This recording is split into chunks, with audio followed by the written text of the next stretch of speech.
નમસ્કાર મિત્રો, અમારા નવા વિડીયોમાં આપનું હાર્દિક સ્વાગત છે। આજે આપણે વાત કરીશું છોકરી ભાગી ગઈ બનેલ એક સત્ય ઘટના વિશે। વંદનાનો ફોન આવ્યો, સાહેબ તમે અને માસી તાત્કાલિક આવી જાઓ, ખાસ કામ છે। નજીક પહોંચેલા વૃષલાલ માસ્તરને વંદનાના ગભરાટભર્યા અવાજ પરથી લાગ્યું કે એના ઘરમાં કંઈક સમસ્યા થઈ લાગે છે, એટલે ઝાઝી પૂછપરછ કર્યા વગર જ વાત પૂરી કરી। એટલું સમજાયું કે ધ્રુવી વિશેની કંઈક બાબત છે। એણે પત્ની રસીલાને તરત તૈયાર થવા કહ્યું।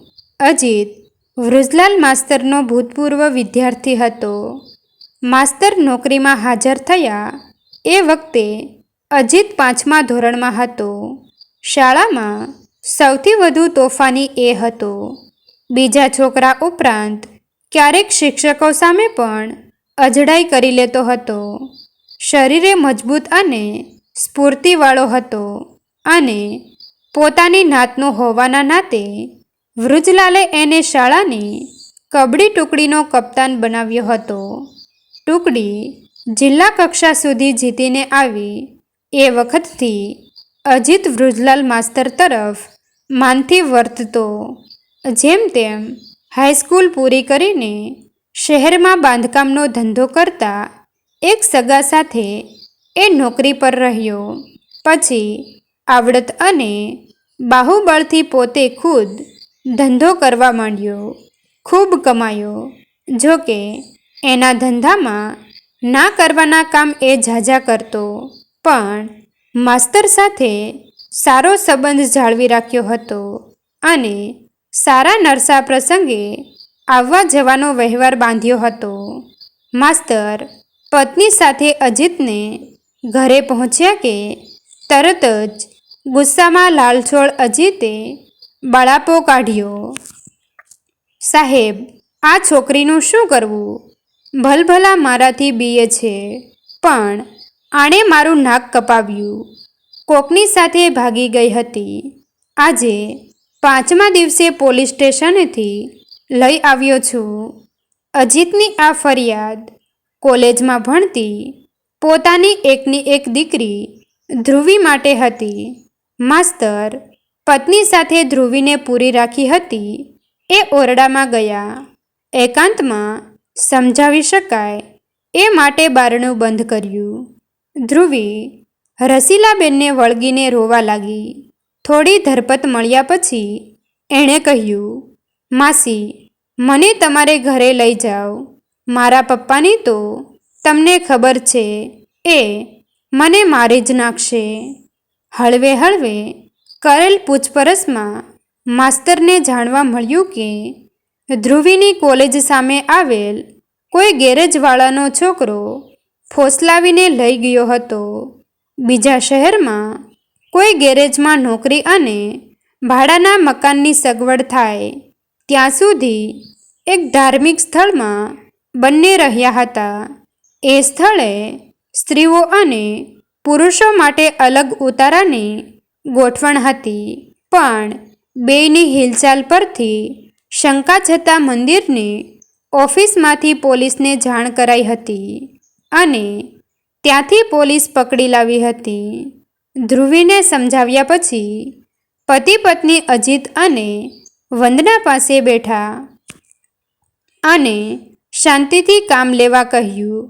જો અજીત ગમે તેટલી કાળજી રાખવા છતાં ઘણીવાર વાહનોના અકસ્માત થઈ જતા છે, કોક મરે છે, કોકને ઈજા થાય છે, એ વખતે ક્યાં હાંકનારાનો વાંક હતો એ જોવાતું નથી, પણ ઘાયલ થયેલાને તરત જ સારવાર અપાય છે।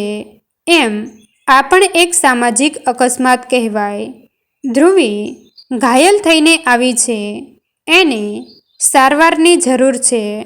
અજીત ગુસ્સાથી બોલ્યો, મને થાય છે કે એને મારી જ નાખું, અથવા તમે એના માટે કોઈ લૂલો લંગડો, વાંઢો કે બીજવર ગમે તેવો છોકરો ગોતી લાવો, એટલે એને અહીંથી કાઢીને એના નામનું નાહી નાખો। વંદનાએ પણ નિસાસો નાખ્યો. સાહેબ, તમે તો એને રમાડી છે ને? કેવી ડાહી હતી. મેં એને કેવા લાડથી મોટી કરી છે, પણ જુઓ ને એ કેવી નીકળી. બાપની આબરૂ પર બટ્ટો લગાડી દીધો. માસ્તરે કહ્યું, અજીત, વંદના હાજી ધ્રુવી જેવી હતી એવી જ છે, પણ સમજી લો ને કે એ અકસ્માતમાં આવી ગઈ હતી. મરતા મરતા બચી. આમ કેમ થયું એ ના સમજાય. એનું નામ જ અકસ્માત. તમે ચિંતા ના કરો અને અમે અમારે ઘરે લઈ જઈશું.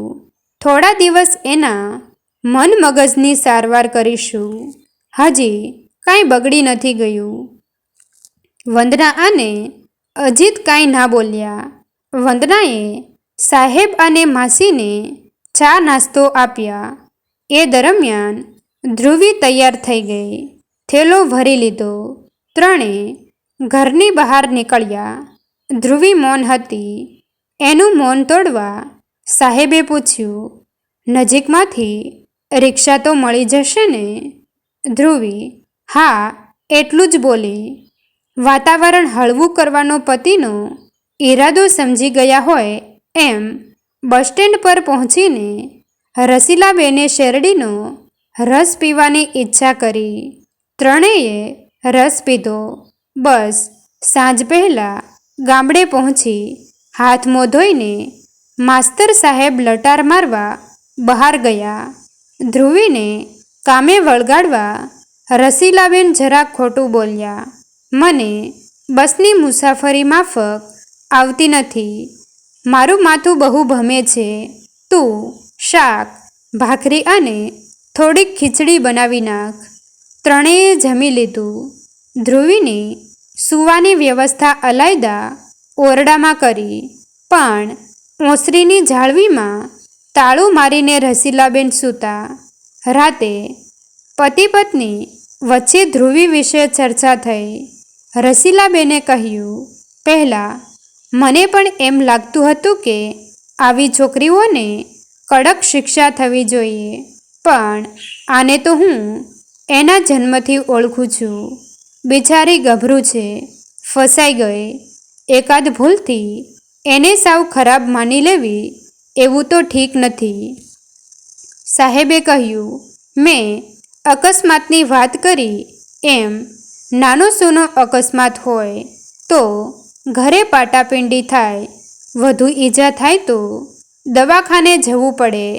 અકસ્માત કેમ થયો એની પીંછણમાં પડ્યા વગર ડૉક્ટર સારવાર આપે છે, એમ આપણું ઘર ધ્રુવી માટે દવાખાનું છે.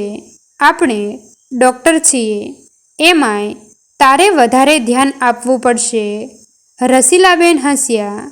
તમારી સાથે રહીને મને પણ બધી બાબતમાં સિક્કાની બીજી બાજુ જોવાનું ફાવી ગયું છે.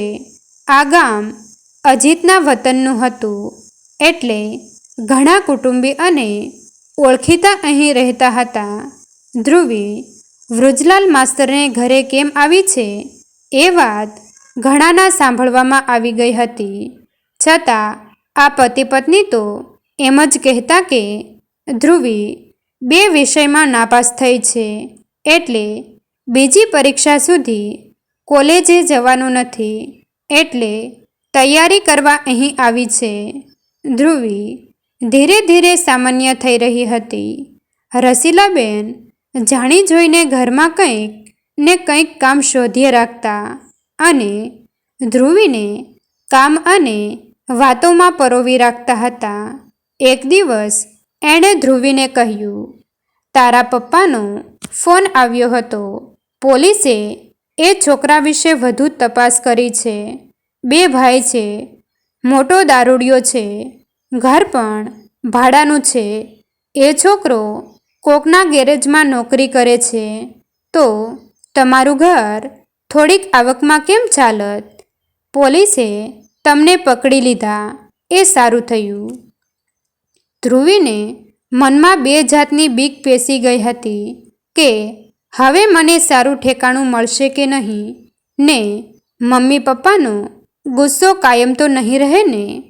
એનાથી રડી પડાયું. એ બોલી, માસી, મારાથી બે ભૂલ થઈ ગઈ. એક તો ભાગી ગઈ ને પપ્પા મને એની સાથે જવા દે એટલા માટે પોલીસ પાસે ખોટું બોલી કે અમે છાનામાના લગ્ન કરી લીધા છે. માસી, ભાગ્યા પછી મંદિરમાં 3 દિવસ હું બીજી જ સ્ત્રીઓ સાથે રહી હતી. હવે મારે ભણવું નથી. કોલેજમાંય બધાને ખબર પડી ગઈ હશે. હવે હું કયા મોઢે ભણવા જાઉં? માસી બોલ્યા, એ તો એ મંદિરવાળા ભગવાને જ તને અભળતા બચાવી લીધી કહેવાય. અને આમ તું મોટી ગુનેગાર છો એવું માની લેવાની જરૂર નથી.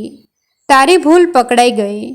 ઘણા લોકો એવા પણ હોય છે કે ઈરાદાપૂર્વક ખરાબ કામ કર્યા હોય પણ બીજાને ખબર ના પડી હોય. એ તો આબરૂદાર થઈને જ ફરતા રહે છે. એટલે તું હળવે હળવે વીતી બધી વાતો ભૂલી જા. ધ્રુવીએ કહ્યું, માસી, તમે અને સાહેબ મારા પપ્પાને સમજાવો ને કે મને માફ કરી દે.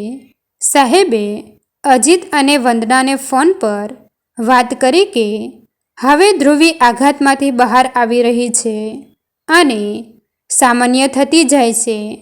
એને પોતાની છોકરમત સમજાઈ ગઈ છે. એ પતિ પત્નીએ જણાવ્યું કે સાહેબ, હમણાં ધ્રુવી તમારી સાથે જ ભલે રહે. ધ્રુવી હમણાં આપણા ઘરે આવી છે એ વાત વૃજલાલ માસ્તરે શહેરમાં રહેતા દીકરાને કરી. એટલે પુત્ર ઉદય અને વહુ ચિત્રા હાલ હવાલ જાણવા ગામડે આવ્યા. માસ્તરે ઉદયને પૂછ ઉપર છલ્લી વાત કરી. પછી પણ રસીલાબેને ચિત્રાને ધ્રુવીના બનાવની ઝીણે ઝીણે બધી જ વાત કરી દીધી. ધ્રુવી ઉદયની જાનમાં પણ ગઈ હતી અને નાના મોટા પ્રસંગમાં મળવાનું પણ થતું. એટલે ચિત્રા અને ધ્રુવી એકબીજાને સારી રીતે ઓળખતા હતા. ચિત્રાને ધ્રુવી પર મનોમન દયા આવી. બિચારી કેવી સરળ છે, તેની સાથે આવું કેમ થયું? સમય મળતા ચિત્રાએ રસીલાબેનને કહ્યું, મમ્મી, મારે તમારી પાસે એક વાત મૂકવી છે. મારા સસરા ચિત્રાવાળી વાતને સામાજિક અકસ્માત કહે છે તો મારા ભાઈ સુલભનો બનાવ પણ આવો સામાજિક અકસ્માત જ કહેવાય ને? એ આગળ બોલી, સુલભની સગાઈ મુકાઈ ગઈ. એ છોકરી મારા મામા માસીના નજીકના કુટુંબની હતી. સુલભ માસીને ત્યાં લગ્નમાં ગયો હતો ત્યારે એ છોકરીએ સુલભ ગમી ગયો હતો. એણે માસા મારફત સામેથી જ કહેણ મોકલ્યું હતું અને સગાઈ થઈ હતી. પણ એ છોકરી લુચ્છી નીકળી. મારા ભાઈનો દુરુપયોગ કર્યો. ખરેખર તો એ છોકરીને નાત બહારના કોક છોકરા સાથે જૂનું લફરું હતું. છોકરો ઘર ચલાવી શકાય એવો નોકરી ધંધો શોધતો હતો અને આ બાજુ ઘરના લોકો છોકરીને સગાઈ માટે મૂર્તિયા બતાવ્યા રાખતા હતા. છોકરી કંઈક ને કંઈક બહાનું ધરીને ના પાડતી રહી. પણ અંતે મારા ભાઈ સાથે સગાઈ થઈ. પેલો છોકરો કામ ધંધે ચડે ત્યાં સુધી સમય પસાર કરવા છોકરીએ શરત રાખી હતી કે મારું ભણવાનું પૂરું થાય પછી લગ્ન કરવા. પેલા છોકરાનું કામ ગોઠવાતું ન હતું એટલે એ જાણી જોઈને પરીક્ષામાં 2 દિવસ ગેરહાજર રહી અને નાપાસ થઈ. આમ ને આમ 2 વર્ષ કાઢી નાખ્યા.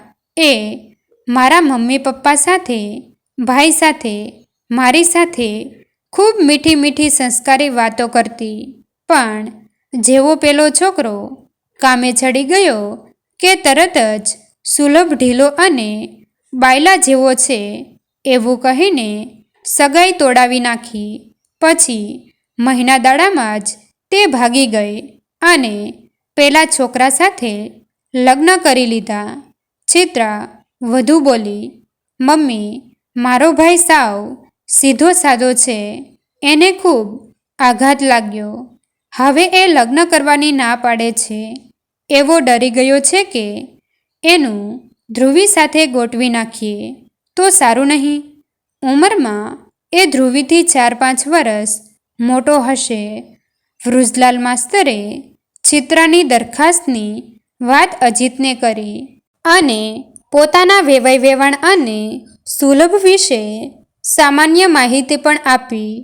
રસીલાબેને વંદનાને ચોખવટ કરી દીધી કે ધ્રુવીએ ચાનામાના લગ્ન કરી લીધાની વાત કરી હતી એ ખોટી છે. ધ્રુવી હજી કુંવારી જ છે અને પવિત્ર છે. અજીત અને વંદનાએ ચર્ચા કરી. ચિત્રાની દરખાસ્ત માટે હા પાડવા સહમતિ થઈ અને સમય બગાડ્યા વગર ત્યાં ગામડે જ મળવા કરવાનું ગોઠવવા સાહેબને જણાવ્યું. એ દિવસે રસીલાબેને ફોન જોડીને ધ્રુવીને આપ્યો અને રડ્યા વગર વાત કરવા કહ્યું. પણ કેમ છો પપ્પા? એટલું તો એ માંડ બોલી શકી. રડી પડી. ધ્રુવીના વડીલો અજીત અને વંદના, સુલભ અને એના મમ્મી પપ્પા ઉદય અને ચિત્રા ગામડે સાહેબના ઘરે એકઠા થયા. બધાએ પેટ છૂટી વાત કરી. ધ્રુવી અને સુલભે પણ કંઈ છુપાવ્યા વગર વાતો કરી. સગાઈનો દિવસ નક્કી થયો. ધ્રુવી હસતી હસતી મમ્મી પપ્પા સાથે પોતાને ઘરે જતી રહી. અજીતે પોતાના માભા પ્રમાણે સગાઈ સમારંભ ગોઠવ્યો. ઘણા સ્નેહી આમંત્રિતો, સગા વહાલા અને મહેમાનોની હાજરીમાં સગાઈ વિધિ થઈ. 2 માસ પછી લગ્ન કરવાનું પણ નક્કી થઈ ગયું. મહેમાનો ગયા પછી બધા નિરાતે બેઠા હતા. વૃષલાલ માસ્તરે પત્ની રસીલાબેનને કહ્યું, ધ્રુવી આપણા વેવાઈને ત્યાં સાસરે જવાની છે એટલે એના લગ્નમાં રોકડ ચાંદલાની ના ચાલે. આજે શહેરમાં આવ્યા છીએ તો કંઈક દાગીનો લઈ આવો. ત્યાં ધ્રુવી વચ્ચે બોલી, સાહેબ, બધી જાતના દાગીના તો મારી મમ્મીએ અગાઉથી ઘડાવી રાખ્યા છે. મારે દાદા દાદી ઘટે છે એ તમે અપાવી દો. અચાનક અજીત ઊભો થયો. સાહેબ અને રસીલાબેનને પગે લાગ્યો. જરા ભીની આંખે બોલ્યો, સાહેબ, ધ્રુવીની વાત સાચી છે. તમે જ એના ખરા દાદા દાદી છો. મિત્રો, તમને જો આ વિડીયો પસંદ આવ્યો હોય તો વિડીયોને લાઈક અને તમારા અન્ય સગા સંબંધી મિત્રો સાથે વિડીયોને શેર કરવાનું ભૂલતા નહીં. અને આવા જ નવા જીવન ઉપયોગી, જીવનમાં કંઈક નવું કરવાની પ્રેરણા મળે તેવા વિડીયો જોવા માટે અમારી ચેનલ સાથે બન્યા રહો. થેન્ક યુ મિત્રો. મળીએ છીએ એક નવા વિડીયો સાથે. આભાર.